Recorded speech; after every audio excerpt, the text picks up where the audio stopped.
नैमिषारण्य में जो चक्रतीर्थ चक्रकुंड है, उसकी परिक्रमा करने का धार्मिक और आध्यात्मिक दोनों ही बहुत गहरा महत्व माना गया है। संक्षेप में कारण ये है। 1. पौराणिक कथा। कहा जाता है कि जब देवताओं ने ब्रह्मा जी से पृथ्वी पर एक पवित्र स्थान बताने को कहा जहां यज्ञ, तप और पूजा से तुरंत फल मिले, तो ब्रह्मा जी ने एक चक्र, दिव्य पहिया छोड़ा। वह चक्र घूमता हुआ नैमिषारण्य आकर रुक गया। इसलिए ये स्थान धर्म, तप और मोक्ष का केंद्र माना गया।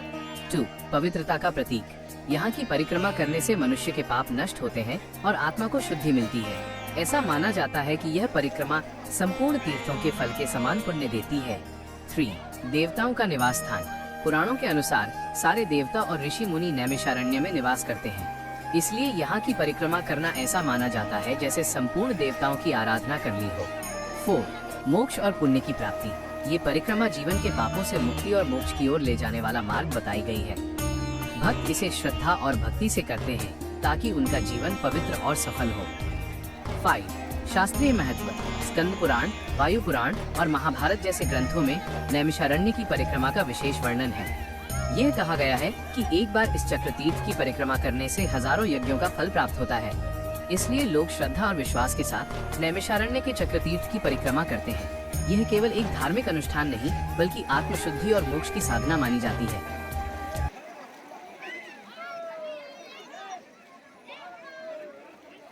नैमिषारण्य में जो चक्रतीर्थ चक्रकुंड है, उसकी परिक्रमा करने का धार्मिक और आध्यात्मिक दोनों ही बहुत गहरा महत्व माना गया है।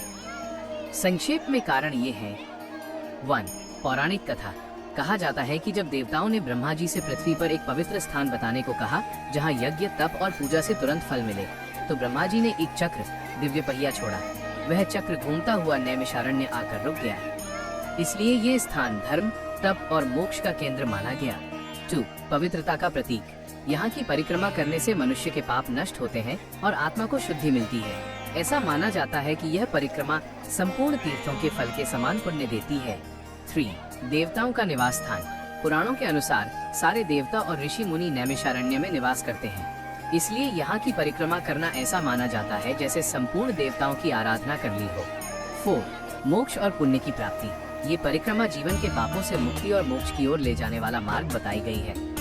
भक्त इसे श्रद्धा और भक्ति से करते हैं ताकि उनका जीवन पवित्र और सफल हो। 5. शास्त्रीय महत्व। स्कंद पुराण, वायु पुराण और महाभारत जैसे ग्रंथों में नैमिषारण्य की परिक्रमा का विशेष वर्णन है। यह कहा गया है कि एक बार इस चक्रतीर्थ की परिक्रमा करने से हजारों यज्ञों का फल प्राप्त होता है। इसलिए लोग श्रद्धा और विश्वास के साथ नैमिषारण्य के चक्रतीर्थ की परिक्रमा करते हैं। यह केवल एक धार्मिक अनुष्ठान नहीं, बल्कि आत्मशुद्धि और मोक्ष की साधना मानी जाती है।